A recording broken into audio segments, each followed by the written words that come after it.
என்னால தளபதி தான், வேற யாருமே இல்ல. 2026 கலெக்ஷன் நம்ம தான், எலெக்ஷன் நம்ம தான். தூக்கி சொரவடா பார்த்தல, தலையா தளபதியா, தளபதி தான். துணிவு எங்கடா எங்கடா, துணிவு எங்கடா எங்கடா எங்கடா, துணிவு எங்கடா. தேட்டர் வெடிக்குது தலை, பயங்கரமா இருக்குது. சரியான வைபே பயங்கரமா இருக்கு. ரெண்டாவது வாட்டி ரீ-ரிலீஸ் மாதிரியே இல்லை, படம் பயங்கரமா இருக்கு, போய் பாருங்க. வெறித்தனம்னா படம். இந்த வருஷம் படம் ரிலீஸ் ஆகலன்னு சொல்லிட்டு எந்த குறையும் இல்லைண்ணா, கன்ஃபார்மாக ரிலீஸ் ஆகும். அப்பயும் லாஸ்ட் போடுவோம்ண்ணா. 2 தடவை இல்லை, எத்தனை தடவை ரீலீஸ் பண்ணாலும் நாங்கள் வருவோம். தளபதி தளபதி இல்லை, எப்பவுமே தளபதி மட்டும்தான். உயிரா குடிகளா தளபதிக்கு எத்தனை வாட்டி இந்த படம் வந்தாலும் டிவிக்கு வசம் உயிரா கொடுப்போம் நாங்கள். இது கில்லி ரீரிலீஸ் பார்த்துருந்தோம். ரொம்ப நாள் கழிச்சு பார்க்குறோம், ஒரு வைபாக இருந்துச்சு. எனக்கு மோஸ்ட்டாக கில்லியில் வந்து அந்த பாட்டு சாங்ஸ் எல்லாமே பிடிக்கும். பார்த்தோம், இந்த வாட்டி பார்த்தோம், எத்தனை வாட்டினாலும் பார்ப்போம். முத்துப்பாண்டிக்காக தான். டான்ஸு பாட்டு எல்லாம் நல்லா இருந்துச்சு. செலிப்ரேஷன் ஒன்ஸ் மோர் பசங்க கேட்டாங்க, ஆனால் ரொம்ப 10-15 நிமிஷம் கேட்டாங்க, போடலாம். ஆனால் படம் நல்லா இருந்துச்சு. அடுத்த தளபதி சிஎம் தான். பாட்டு 2-3 பாட்டு நல்லா நமக்கு எமோஷனலாக நல்லாயிருக்கும். வெளியில் சுற்றுறதுக்கு எல்லாமே பாட்டு ஒரு சில பாட்டு சூப்பராக இருக்கும். அவங்க பேர் வந்து மாஸாக இருந்துச்சு. அதுவும் அந்த அப்படி போடு போடு அந்த சாங் வந்து சரி எல்லாரும் வைப் பண்ணிட்டு இருந்தாங்க, கத்திட்டு இருந்தாங்க. சரி பார்த்து ரொம்ப பிடிச்ச பாட்டு எனக்கு அந்த பாட்டு. கில்லின்னு சொன்னாலே விஜய் வந்து அந்த மடமல்ல ஆடுவார்ல, யாருக்குள்ள யாரு இருக்கு அந்த லைன் வந்து கில்லின்னு சொன்னாலே எனக்கு அந்த லைன் தான் வரும். டான்ஸு பாட்டு எல்லாம் நல்லா இருந்துச்சு. செலிப்ரேஷன் ஒன்ஸ் மோர் பசங்க கேட்டாங்க, ஆனால் ரொம்ப 10-15 நிமிஷம் கேட்டாங்க, போடலாம். ஆனால் அப்படி போட்டு பாட்டு கேட்டாங்க, போடலாம். ஆனால் கடைசி வரையும் போடலாம். செம்மையாக இருந்தது. ஃபுல்லாக ஃபன் மூவி. ஃபன்னு தான். அங்கே அந்த பாட்டே அங்கே வேற லெவலு. எல்லாரும் வைப்பு தான். பர்ஸு மட்டும் தொலைச்சிட்டேன், அது மட்டும் தான் ஒரு கொடுமையான விஷயம். டிவிகே விஜய் டிவிகே எல்லாருமே டிவிக்கே தான். எப்போ பார்த்தாலும் த்ரில்லு தான். அது வைப்பு தான் அந்த படமே. கில்லி ரீலீஸ் பார்த்துட்டு வரேன். படம் நல்லா அருமையாக இருக்குது. என்னால் பேச முடியல, தொண்டை வலிக்குது எனக்கு கத்தி. என் ஃப்ரெண்டு டான்ஸ் ஆடினதில் செருப்புலாம் அறுந்துடுச்சு. கில்லி அடிக்கடி ரீலீஸ் பண்ணணும், ஃபுல்லாக வைப் தானா. ஏன்னா படம் அந்த மாதிரி படம்ண்ணா, எப்போ பார்த்தாலும் உங்களுக்கு சூப்பராக இருக்கும். எவர் கிரீன் படம் மாதிரி அது. ஸ்க்ரீன் முன்னாடி ஒரு 20-25 நிமிஷம் எல்லோரும் நிற்கிறாங்க, அப்பயும் விடாப்படியாக போடவே இல்லை. ஒன்ஸ் மோர் அந்த பாட்டை போடவே இல்லை. அவங்க பாட்டு மூவ் பண்ணிகிட்டே தான் இருக்காங்க. பவுன்சர் வராங்க, எல்லோரும் வந்து அதை ப்ரொடெக்ட் பண்ணுறாங்க, அவ்வளோதான். ஒன்ஸ் மோர்லாம் போடவே இல்லை. எல்லோரும் கேட்டே தான் இருந்தாங்க. கிட்டத்தட்ட எனக்கு தெரிஞ்ச ஒரு 60-50 பேர் கிட்ட வந்து ஸ்க்ரீன் முன்னாடியே நின்று, அதாவது அந்த ப்ரொஜெக்டர் இருக்கும்ல, அங்கேயும் நின்று ஃபுல்லாகவே எல்லோரும் வந்து பேசிகிட்டே இருந்தாங்க. ஃப்ளாஷ்லாம் அடித்தாங்க. கண்டிப்பாக அவங்க அதை பார்த்துட்டு தான் இருக்காங்க. ஆனால் இது வேணுனே தானே போடல, அது அப்படியே தெரியுதுண்ணா. அதே மாதிரி ரொம்ப செக்கிங்கும் அதிகம்ண்ணா. எந்த படத்துக்கு இது வரைக்கும் வந்து உள்ளே என்ட்ரி ஆகிறவங்க பாருங்கள், ஃபுல்லாக போலீஸ்லாம் இருக்காங்க. அப்படியே காட்டுங்களேன். ஃபுல்லாக கிட்டத்தட்ட நாங்கள் உள்ளே வரோம், அதாவது பார்க்கிங் டிக்கெட் காசு வாங்குறதுக்கு முன்னாடியே வந்து டிக்கிலாம் ஓப்பன் பண்ணி செக் பண்ணுறாங்க. ஆமாண்ணா, டான்ஸ் ஆட முடியாது. நல்லா பவுன்சர்லாம் நின்று எல்லாமே இது பண்ணாங்க, எல்லாமே தத்துலாம் விட்டாங்க. ஆனால் அப்பயும் நாங்கள் டான்ஸ் ஆனோம். ஆனால் கொஞ்ச நேரத்தில் அவங்களே விட்டாங்க, வைப் பண்ண விட்டாங்க எல்லாமே. படம் வேறு லெவல் வைபு. ஏற்கனவே பார்த்துருக்கோம், ஒரு 2-3 வாட்டி பார்த்துருக்கோம். பட் ஸ்டில் அது எத்தனை வாட்டி பார்த்தாலும் அதே லெவல் ஆஃப் வைப் இருக்குது எங்களுக்கு. அது எல்லாத்துக்கும் காரணம் தளபதி தான். அதனால் வந்து ஆஸ் அ ஃபேனாக we are very happy for that. நல்லா வைபாக இருந்துச்சு படம்.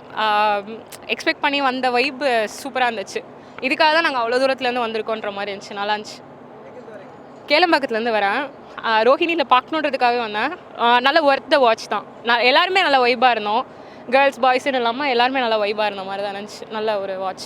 ரீரிலீஸ்க்கே வந்து படம் புதுசாக ரிலீஸ் ஆனால் எப்படி இருக்கும் அந்த மாதிரி இருக்குது உள்ள க்ரௌடு. இதை வந்து நம்ம ஏற்கனவே டிவிலையும் பார்த்துருக்கோம். இருந்தாலும் தேட்டரில் பார்க்குறது பயங்கரமான வைப்பு. இந்த மாதிரி ஒரு வைப்புனா கண்டிப்பாக தளபதிக்கு தான் இருக்கும். பயங்கரம். எங்களுக்கு ஒரு டிஃப்ரெண்ட்டாக இருந்துச்சு. டிஃப்ரெண்ட் ஸ்டூடெண்ட்ஸு அந்த மாதிரி ஃபேமிலியோட பார்க்குறது பார்த்தா ஸ்டூடெண்ட்ஸோட பார்க்குறது ஒரு என்ஜாய்மெண்ட்டாக இருந்தது, ஒரு ஹாப்பியாக இருந்தது. விஜய் பிடிக்கும், ஃபேமிலியாக விஜய் பிடிக்கும். அதனால் என் பாப்பா பிடிக்கும். ஆனால் இப்போ 8th ஸ்டாண்டர்ட் படிக்கிறா. அவளுக்கு எக்ஸாமில் கூப்பிட்டு வர முடியல. ஆனால் சொன்னாலும் ரொம்ப ஃபீல் பண்ணுவான். அவங்க ஃப்ரெண்ட்ஸ்லேருந்து எங்கள் ஃப்ரெண்ட்ஸ்லேருந்து எல்லாருக்கும் விஜய் ரொம்ப பிடிக்கும். ஒரு ஃபேமிலி மெம்பர் மாதிரி அவர் எங்களுக்கு. பயங்கரமாக இருந்துச்சு, பயங்கர பிளாஸ்டாக இருந்துச்சு செலிப்ரேஷன். ஸோ ஒரு ரீரிலீஸ் மாதிரி இல்லை, FDFS ரீரிலீஸ் மாதிரிலாம் இல்லை, FDFS மாதிரி தான் இருந்துச்சு. ப்ரோ இது பக்கா ஒரு கமர்ஷியலான படம். ஸோ அதனால் எத்தனை தடவை போட்டாலும் நம்ம வீட்டில் சன் டிவியில் போட்டாலும் சரி, ரீலீஸ் பண்ணாலும் சரி, என்ஜாய் பண்ணுறது தான். குடும்பங்கள் கொண்டாடும் வெற்றி. த்ரிஷா விஜய் காம்போ. இந்த கேள்வி நான் எப்படி எடுத்துக்கிறேன்னு எனக்கு தெரில. லிட்டரலாக சூப்பராக இருந்தது ப்ரோ. படம் எல்லாம் சூப்பராக என்ஜாய் பண்ணனா. கோலிவுட் ஜீசஸ்னா அது தளபதி மட்டும்தான், ஓகேவா? ஜனநாயகன் வரல, இதுவும் பண்ணிட்டீங்க நீங்கள் வர விடாம. ஆனால் கில்லியே வச்சு செஞ்சுட்டோம். ஜனநாயகன் வந்தால் திரும்பவும் செய்வோம். கில்லி பயங்கரம். எத்தனை வாட்டி ரீரிலீஸ் ஆனாலும் தளபதியோட கில்லி தரிசனம் பயங்கரம் தான். இந்த படத்தில் வந்து எல்லாமே பிளாக் பஸ்டருங்க. பாட்டு எல்லா பாட்டுமே பயங்கரமாக இருக்கும். அஜினர் வில்லு பாட்டு சரியாக இருக்கும். அப்புறம் அப்படி போடு சாங்கு, அப்புறம் ஷாலோலோ, இந்த மாதிரி எல்லா பாட்டுமே பயங்கரமாக இருக்கும். நான் எனக்கு எத்தனை வாட்டி பார்த்தாலும் புதுசாக பார்த்த மாதிரி தானே இருக்குது. ஏன்னா நான் பிறகுறதுக்கு முன்னாடி வந்த படம் அது 2004 2005 எனக்கு சரியாக தெரில. நான் பிறகு முன்னாடி இப்போ நாளைக்கு ரிலீஸ் பண்ணாலும் நான் பார்ப்பேன். அடுத்த வருஷம் ரிலீஸ் பண்ண வருஷம் ரிலீஸ் பண்ணால் பார்ப்பேன். மாலை போட்டிருக்கேன் நான். தளபதி படம் பார்க்காம நான் இது வரதில்லை. ஏன்னா இந்த ஜனநாயகன் ரிலீஸ் ஆகல, ரொம்ப கஷ்டமாக இருந்தது. கிட்டத்தட்ட இந்த 2 மாதத்தில் ஒரு 4-5 படம் ரிலீஸ் ஆகிருக்கும். ஒரு படம் நான் தேட்டரில் பார்க்கல. பார்த்தா தளபதி படம் தான் பார்ப்பேன்னு சொல்லிட்டு சண்டை போட்டு நான் இன்றைக்கி காலேஜ் கட் அடிச்சுட்டு நான் இங்கே வந்திருக்கேன். இதோட தெரி ரிலீஸ் வரும், அப்பயும் போவேன். ஜனநாயகன் படம் என்னைக்கு ரிலீஸ் ஆகுதோ அது வரைக்கும் நான் தேட்டர் பார்க்க வரமாட்டேன். தளபதி படம் இல்லாமல் படம் பார்க்கறதா நான் இல்லை. 1000 கோடி அடிக்கணும், கண்டிப்பாக அடிக்கணும். ஏன்னா ஏற்கனவே நிறையா பேர் வெயிட் பண்ணியிருந்தாங்க. 20ஆம் தேதி வரும் நாங்கள், அப்பயே இன்னும் வரல. இப்போ வர 27 நாங்கள் இன்னும் வரவே இல்லை. வரும், நான் கண்டிப்பாக ஒரு நாள் வரும், நான் பார்த்துக்கலாம். ஜனநாயகனா அது எப்போ வரும்னு வெயிட்டிங்கில் இருக்குது. கடைசி படம்ல, அதனால் ஒரு மாதிரி எக்ஸைட்டடாக தான் இருக்குது. எங்களுக்கு ஒரு நாஸ்டால்ஜியா மொமெண்ட்ஸ்னு சொல்லலாமே. நாங்கள் ஸ்கூல் படிக்கும்போது வந்த படம், இப்போ நான் ஒர்க் பண்ணுறேன், மறுபடியும் நான் வந்து பார்க்குறேன். ஸோ எனக்கு வந்து ஐம் ஸ்டில் அந்த ஒரு கிட்டோட ஃபீலில் நான் என்ன இருந்தோனோ அதே ஃபீலில் தான் இப்போவும் இருக்கேன் நான். எங்களுக்கு அந்த ஒரு ஏஜ் கம்மி ஆகுது அப்படின்ற ஒரு ஃபீல் வரும்போது இன்னும் ஹாப்பியாக இருக்குது. எனக்கு கான்ட்ராஸ்ட் எனக்கு பிரகாஷ் ராஜோட ஸ்க்ரீன் ப்ரெசன்ஸ் ரொம்ப பிடிச்சிருந்த மாதிரி இருந்துச்சு. அது அப்புறம் அந்த சாங்ஸ் எல்லாமே, சாங்ஸு பிஜிஎம் எல்லாமே எப்பயுமே இட்ஸ் சைல்ட்ஹுட். அதுதான், வேறு என்ன சொல்கிறது, இட்ஸ் சைல்ட்ஹுட். எங்களோட சைல்ட்ஹுட்டை ரீலிவ் பண்ணுற மாதிரி இருக்குது. நல்லா இருக்குது. நாங்கள் ஹாப்பி தாங்க. தளபதியை நாங்கள் இவ்வளோ பெரிய ஸ்க்ரீனில் பார்க்குறோம்ல, டச் விட்டு போகலை, நாங்கள் பார்த்துக்கிட்டே இருக்கோமே, எங்களுக்கு ஹாப்பி தான். ஜனநாயகன் வந்தால் இன்னும் ஹாப்பி, இதோட வைபாக இருக்கும். வேர் எக்ஸ்பெக்டிங் ஃபார் இட். இப்போ தான் அஜித் படம் போய் பார்த்துட்டு வந்து மங்காத்தா, அதனால தான் வந்து கில்லிக்கு வந்து விஜய்க்கு பார்க்க வந்திருக்கோம். அவருக்குன்னு ஒரு ஃபேன் பேஸ் இருக்காங்க ப்ரோ. அவங்க கண்டிப்பாக வரதான் போகிறாங்க. நீங்கள் வந்து எந்த படத்தை நிறுத்தி வச்சாலும் அவங்க வரதான் போகிறாங்க. அந்த மாதிரி வந்துகிட்டே தான் இருக்கும். அவரோட க்ரௌடு இருந்துகிட்டே தான் இருப்பாங்க. ஸோ நிறுத்தி வைக்கிறதுக்கோ அதுக்கு வெல்கமிங் எப்பயுமே இருக்க தான் செய்யும். ரொம்ப ஹாப்பி. ஒரு ஹெல்த்தியான காம்படிஷன். ஏன்னா விஜய் கூட ஒரு காம்படிஷனானா அஜித் சார் தான் வர முடியும். அதனால் துணிவு வந்திருக்கு. துணிவுமே நல்லாயிருக்கும், செம்மையாக இருக்கும். ரெண்டுமே என்ஜாய் பண்ணலாம். தேங்க்யூ.